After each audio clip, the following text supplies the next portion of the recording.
আসসালামু আলাইকুম, welcome back to my channel. আজকে শেয়ার করব চিতই পিঠা। যারা চিতই পিঠা বানাতে গিয়ে বিভিন্ন রকম সমস্যা ফেস করেন এবং যাদের পিঠা পারফেক্টভাবে হয় না, তারা এই নিয়মগুলো ফলো করে পিঠা বানালে তাদের পিঠাও হবে অসংখ্য ছিদ্রযুক্ত এবং ফুলকো।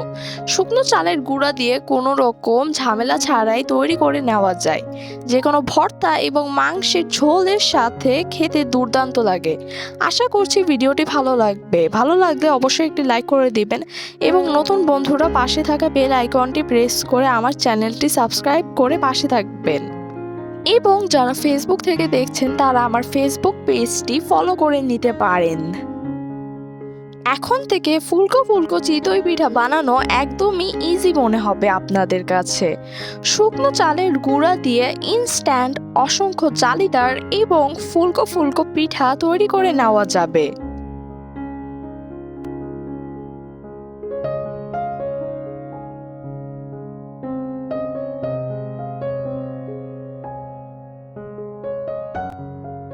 পিঠা তৈরির জন্য প্রথমে পানি গরম করে নিব।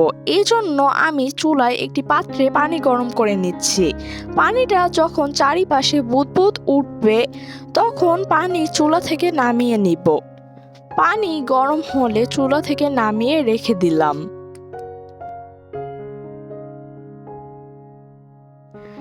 এখন ব্যাটার তৈরির জন্য একটি পাত্রে 4 কাপ শুকনো আতপ চালের গুঁড়া নিয়ে নিলাম, 1/3 কাপ সুজি দিয়ে দিলাম এবং পরিমাণ মতো লবণ দিয়ে একটা হ্যান্ড হুইস্কের সাহায্যে সবগুলো উপকরণ একসাথে মিশিয়ে নিলাম। সুজিটা দেওয়ার কারণে পিঠাগুলো সফট এবং ফুলকো হবে। এবার অল্প অল্প কুসুম গরম পানি দিয়ে ব্যাটারটা হ্যান্ড হুইস্কের সাহায্যে কিছুটা মিশিয়ে নিচ্ছি। এরপর হাতের সাহায্যে ভালোভাবে মথে মথে ব্যাটারটা 10 মিনিটের মতো মাখাতে হবে। এখন ঘন ব্যাটারটা 30 মিনিটের জন্য ঢাকনা দিয়ে ঢেকে রেস্টে রেখে দিতে হবে। 30 মিনিট পর চালের গুঁড়া ফুলে ব্যাটার ঘন হয়ে গেছে, যার কারণে আবারও কুসুম গরম পানি দিয়ে ব্যাটারটাকে একটু পাতলা করে নিতে হবে। এরপর ব্যাটার ব্লেন্ডার জারে করে ব্লেন্ড করে নিলাম। ব্লেন্ড করে নিয়ে খুব সহজে একটা স্মুথ ব্যাটার তৈরি হয়ে যাবে। ব্লেন্ডার থেকে ব্যাটার ঢেলে একটা চামচের সাহায্যে খুব ভালোভাবে ফেটিয়ে নিতে হবে। যত বেশি ফেটানো হবে পিঠাগুলো ততটাই সুন্দর হবে। চাইলে আপনারা ব্যাটারের ভিতরে বেকিং পাউডার অ্যাড করতে পারেন। বেকিং পাউডার পিঠা ফুলানোর কাজে সাহায্য করবে, তবে আমি এখানে বেকিং পাউডার অ্যাড করিনি। ব্যাটারটা যত ফ্যাটাবেন এর ভিতরে তত বাবল ক্রিয়েট হবে এবং পিঠাগুলোর ভিতরে ততটাই জালিদার হবে। যদি ভিডিওর কোনো অংশ আপনাদের কাছে ভালো লেগে থাকে তবে অবশ্যই একটি লাইক দিতে ভুলবেন না। এখন পিঠার সাজ মোছার জন্য একটি বাটিতে কিছুটা পানির মধ্যে অল্প পরিমাণে লবণ এবং অল্প পরিমাণে তেল দিয়ে মিশিয়ে একটি মিশ্রণ তৈরি করে নিলাম।